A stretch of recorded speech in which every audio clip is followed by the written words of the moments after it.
This is my Necron Destroyer cult, and what a collection it is. The Destroyers are a sub-faction within the Necrons, whose only goal is to wipe out all life in the galaxy. And to do that, they have changed themselves into hulking monstrosities of legs, repulsors, and guns out the wazoo. I think still my favorite Necron unit is the good old Necron Destroyer, or as they're called nowadays, the Locust Destroyer, these creepy centaur guys. I love my Destroyers, but honestly, they're in a little bit of rough shape right now. A few of the models are broken, my Scorpek Lord never got his finishing touches, and I rushed through whipping up a bunch more Locust Destroyers for a tournament I was playing in last year. Came in dead last, but ooh, my army looked good. I have a healthy number of Destroyers, but one particular flavor that I've never gotten to try out before are the Ophydian Destroyers. I want to add a couple of those to the collection, and I've got another hexmark kicking around in my pile of shame. The thing that has lit a fire under me to get my Destroyer ship shape is that new guy coming out, Necrosaur Amantar, the hypothesized primogenitor of the Destroyer cult Curse that has turned these guys from Necrons into monsters. Some of these things need to get started, some of these things need to get finished, and a lot of these suckers need new bases, and I got something spicy planned for the bases. If I can get all this stuff done, properly done, then I won't feel as bad when I buy even more. I think I'm gonna start out with the new guys. These new Destroyers are really a blast from the past. The old Necron rates look suspiciously like these fellas, and I'm excited to give them a try. And these models are big. The plasma sight, that is just a token that follows these guys along, is almost as big as a Primaris Space Marine. Putting together the kit, it is very monopose. I suppose it has to be to get these weird snake-like poses, but I bet I can still figure out something to get some more diversity between the two boxes. Just like most Necron kits, they are fiddly. Their torsos are many tiny little abstract parts, and they actually all have unique weapons. In 8th and 9th edition, their two pairs of arms had different profiles, the Ophydian Claws and the Hyperphase Threshers. Now in 10th edition, it's all been rolled into the Ophydian Hyperphase Weapons, which I feel like gives me the freedom to mix and match. Putting aside the arms for a bit, I got the rest of the bodies and tails all put together, and now that I have one squad done, I know exactly what I can do to make the next squad unique. The connection point between the torsos and tails are all identical across the three poses, so I can mix and match to get a little bit more variety out of them. Now to attach the weapons. I took them all and mixed them all together. I'm going to put them on randomly across the models, whichever weapon looks best with the pose. There's a little peg in each arm so you can get the poses from the instructions, but once that's gone, they're all just ball joints, and so I have complete freedom to do whatever I want. Once the arms are on there, I really filled them out. I'm really liking these suckers. The Ophydian Destroyers are done. The kit was pretty good to put together, although I am kind of surprised by the size of these suckers. I thought that these were the piddly Destroyers because the Scorpeks are the close combat guys with strength 7 punches, and these guys have strength 4 punches. But these guys, if anything, they're a little bit bigger than the Scorpeks. Now that I've got these guys built, they need some bases. My Necron dynasty is one that is awakening on a very dead, barren, sulfuric planet, and the way I would like to represent this is the actual tomb bursting out of the ground. And I am finally going to be able to represent this properly with this month's terrain.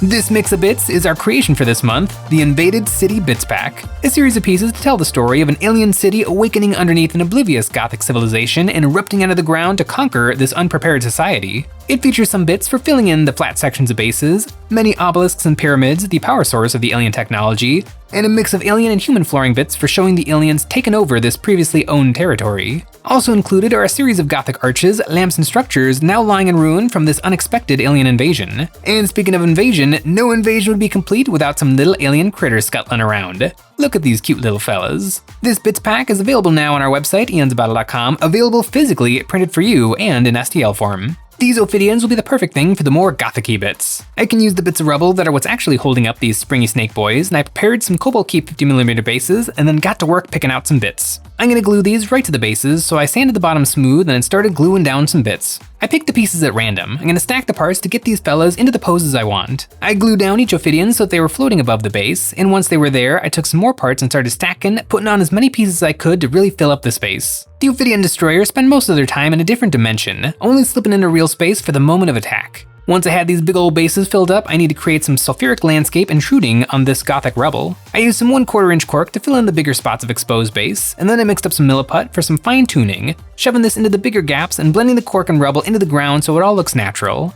I used the back of a paintbrush to really shove the putty in there. This is also adding some really nice weight to the bases, which is good because these models are extremely tippy. With all the stuff on there, I lathered up the bases with some texture paste, putting this everywhere that was not a basing bit. And once that was on, I sprinkled on some sand and pebbles, making some piles between the rubble and locking it down with some ultra-thin superglue. Now I have my 8 guys all built, and they look lovely. The bits printed perfectly, thanks to Soraya Tech Resin. Tech resin is the very best quality at 3D printing resin, and we have a code if you guys want to try it for yourself. Use Eons of Battle to get 8% off your order of fast navy gray. The guys are built, but I'm not done. I have a lot more guys who need some paint. I put some double stick tape onto a piece of cardboard and attached a lot of bugs. These guys are so small that having them attached to a handle will make the painting so much easier. The ophydians are done on their lovely Imperial Ruin bases. I figure most of my army is probably awakening from the tombs or wandering across the desert landscape, but these guys immediately beelined for the Imperial outpost and start taking some lives. I'm really digging the ophydians, the original Necron wraiths. The build took a little while, but I'm thinking the painting is gonna go really fast. My Necron scheme is pretty simple. I started out priming everyone in black. I'm thinking that there's one detail that I really want to stand out and do a perfect job on, and that is these hyperphase swords. The way I've done them previously was with some orange and yellow speckling, which turned out fine and is in line with the weapons on my Locust Destroyers, but I've been doing molten weapons on all my Necron hero swords, and I really like how it looks. So I want to figure out how to make this happen across the whole squad, and easier than painting it all by hand. I started out base coating the blades with the dark red. I'm only focusing on the blades right now, so I don't care if this splashes anywhere else. Then I took some white ink, which sprays really smoothly through the airbrush, and started spraying this on in stripes, making the blades look like they're glowing. Then I went in with some red ink, spraying this on either side of the white stripes. Then I sprayed some yellow speed paint over everything. This color is very transparent, so it barely shows up over the red, but looks incredibly vibrant on the white. I am liking it. Now for step 2, masking what I've done so far and then doing it again. I used silly putty to protect the back of each blade, leaving the sharp side exposed. Then I rebase coated these bits with my original dark red. After that, I sprayed on some white ink. I took a picture of each guy so that I could see what was hidden under the putty, and I sprayed this new white stripe so that they were in different spots to my original pass. Then I sprayed on more lines of red and then more yellow. Once that was on there, I could demask, and oh, I love taking off the masking and seeing what happened. This really looks like the effect I've been getting with my paintbrush and glazing, but it's much easier. I gave these blades a coat of satin varnish to protect the paint layers, and then I dipped some white ink into the gaps to make it look like they were glowing with internal energy. This long bristled rigger paintbrush is perfect for holding a lot of paint and putting it in a small spot, and is also available at EonsOfBattle.com. Once the recesses were painted, I edge highlighted all over the blades. Luckily these swords are pretty big, so it's pretty easy to get my brush where it needs to be. And with the swords done, I gave them another coat of satin varnish, and hopefully the only hard part is now done. Those are some hyperphase swords. Also, speaking of the hyperphase sword, that is the sword that all Necrons carry. Overlords have it, Lich Guard have it, the Scorpec Destroyers have it, these guys have it. But every single time the weapon appears, it's got a completely different profile in the game. Just kind of a weird thing with the Necrons. The airbrush gave me the look I wanted to get out of these swords, because if I had to brush on blend all of these swords, I mean, I just wouldn't have done it. So thank goodness for the airbrush. And now that those swords are done, I think these guys are gonna come together real quick. I masked off the swords with more silly putty to protect them, which made them look really funny with balloon fists, and then I sprayed them all with a gray to start to brighten them up. I also sprayed this onto the little critters too.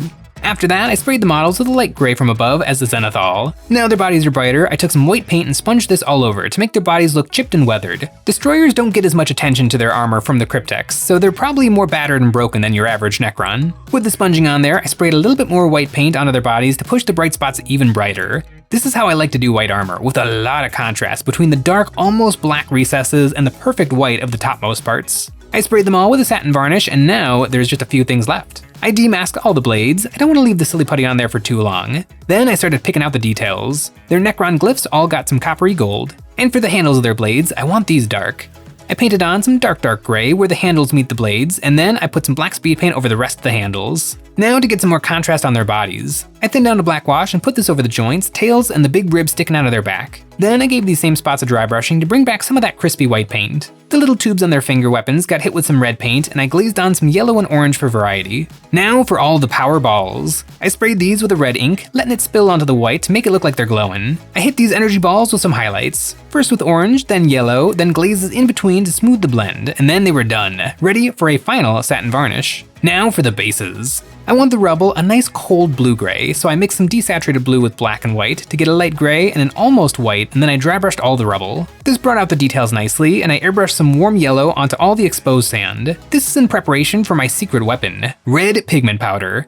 I mixed up a little cup of this and then spread it onto the base. Once it was in all the right spots, I gave the bases a few squirts of water, which lifted the powder and lets it soak into all the nooks and crannies, and once it was all dry, it was looking really nice. I took some Indian yellow ink into my airbrush and sprayed this over the exposed yellow color, peeking through the pigment powder, so that it was practically glowing. And now the bases are done and ready for some added excitement, the little buggies. I hit these guys with a watered down black wash, and then I used some black speed paint on their feet. Then I hit their tiny energy balls with a dark red base coat. Then some dots of red, and then a tiny dot of yellow right in the center of each ball. Now they are looking cute. I picked some out and then attached them to my bases with some thick super glue.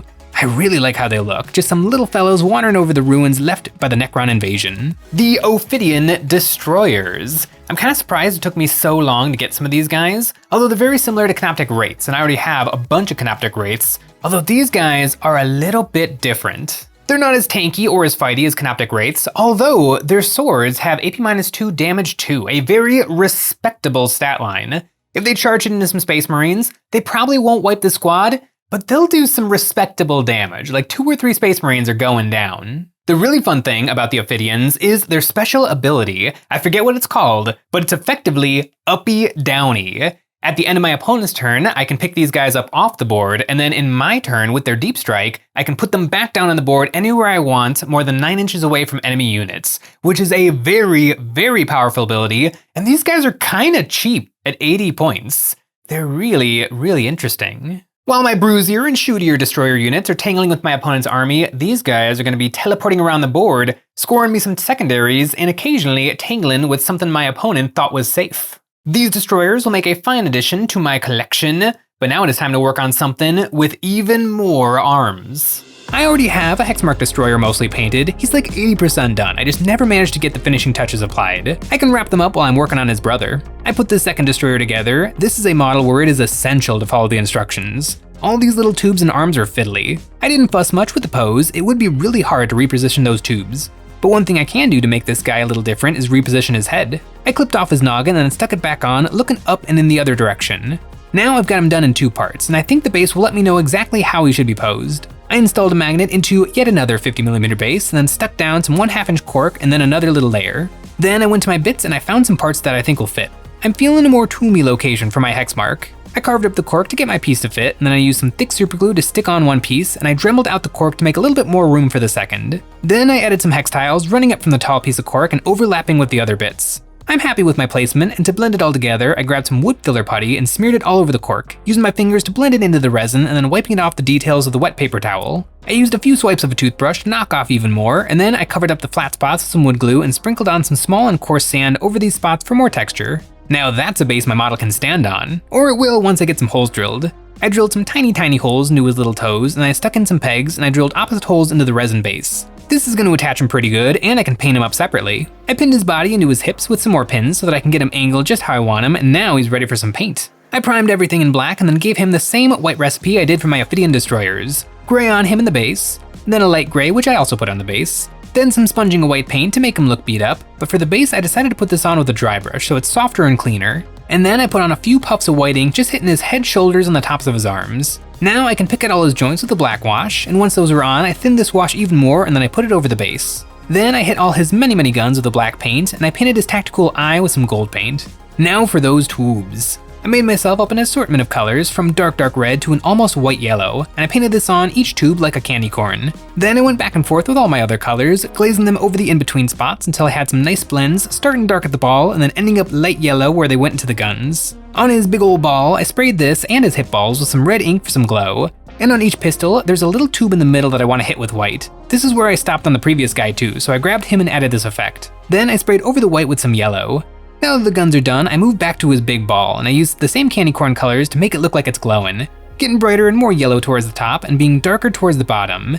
Now my little destroyers are done. To finish up the base, I gave the Necron bits a little bit more dry brushing, and then I made up a light yellow paint that I brushed on this time as an experiment to see if it's easier to apply with a brush than the airbrush. I think it was about the same, but the brush took a little bit longer to dry. Now for the pigment. I rehydrated my powders from earlier, and I put this on the base, splashing it with water and then adding a little bit more pigment to make some spots darker. Once that was dry, I airbrushed on some yellow ink to pump up the vibrancy, and then I hit the rim with my Necron gray. I can now attach my fella with plenty of thick superglue, and then add on a few more little fellas, putting some critters onto the base, and I threw a few of these onto the old guy too.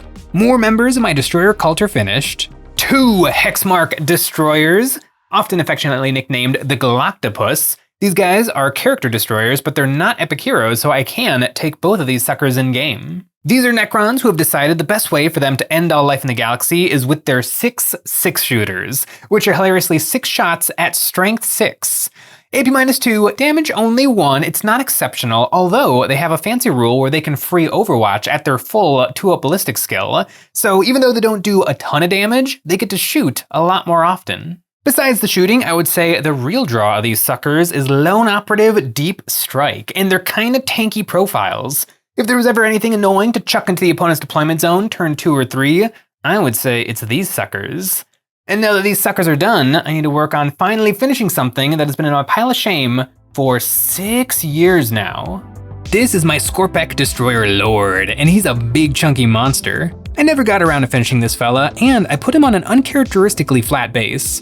I think he needs something a little taller. I ripped him out of his old base, cleaning up his stumps, and then got to work building him something nice. I dug through my bits to find some parts I want to use, and after I found some options, I started bulking up the base with some 1/2-inch cork, carving it up so I can get to the heights it needs to for his weird 3-foot stands, and so I have room for my resin bits. I glued down some hex tiles in the middle channel of the base, and I added some more on the tall spot where his 1 foot proudly is up on a tactical rock, and in this case, it's extra cool. Then came the wood putty. I smeared this all over, wiping most of it away so it just blends the cork and hides the gap between the resin and the wood. While it was wet, I poked out the putty that was stuck in the little alien glyphs, and then I got to work pinning this guy, drilling up into his stumps and then making matching holes in the base. With my holes done, I filled in the big flat spots with some more wood glue and sand, and because the base is so tall, I used some texture paste to stick this on and blend the sand into the taller cork towers. Now my guy already has some paint on him, but the base is new, and I want to try a new recipe. I sprayed it in black, and then this time I hit the whole base with a base coat of gray. Then I gave the whole base coat a zenithal light gray. I put a black wash over my resin bits, and once that was dry, I dry brushed the bits with some more white paint.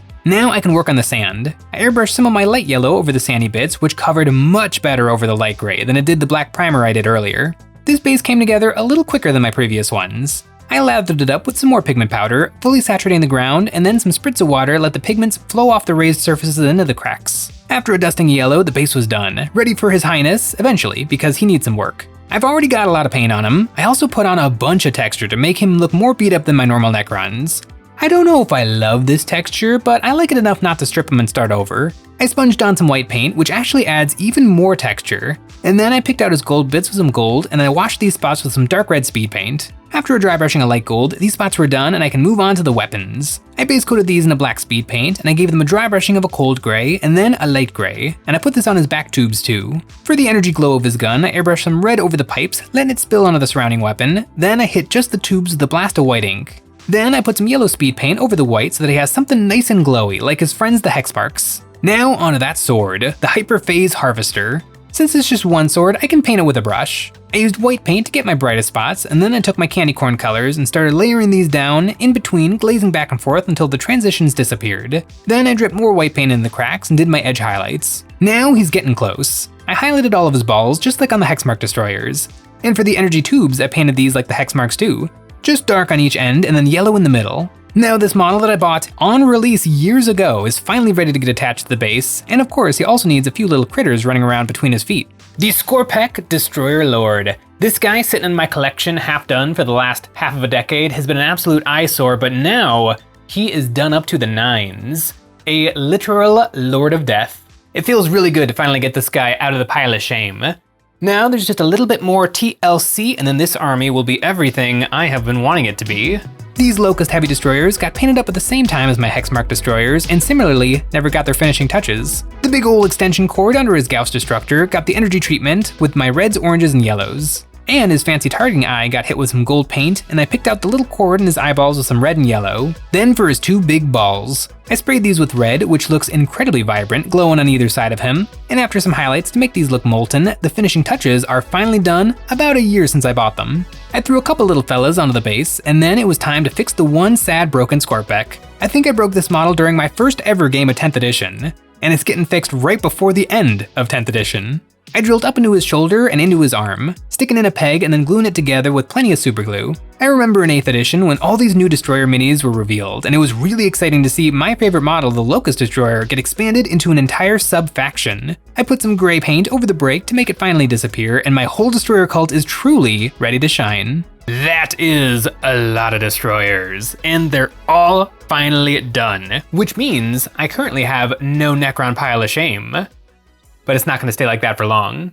The gang's all here, the stage has been set, and there is more than enough room for the emergence of the man himself, Necrosaurus Rex Amentar, the flagship of my destroyer cult. 160 points in-game and worth every penny. Honestly, he's probably gonna get nerfed soon. I love the destroyers and I didn't have nearly enough. I got some locusts, but now I got ophydians. My Scorpex are finally put back together, and their hero, the Scorpec Lord, is finally done. This guy has actually come to a lot of my games, and I never managed to get the finishing touches on him, but now he is looking stellar with his fancy dancy base. These guys are looking pretty surrounding our Tomb Library terrain from last month, and the Invaded City Bits pack is adorning their bases. It is a good time to be a Necron. And currently, I said I didn't have a Necron pile of shame. That was a dirty, dirty lie. I forgot about these. I have so many Necronicanthites. This is an old Forge World model. I think I'm gonna run them as wraiths, but what's in these bags, it's gonna be an endeavor. I've got this, I got some more basing to do, I got Necrosaur Amentar on the way. Got a lot of Necron stuff to get done, but I'm excited for it. Finally, the destroyers are everything I have always wanted them to be. Thanks for watching.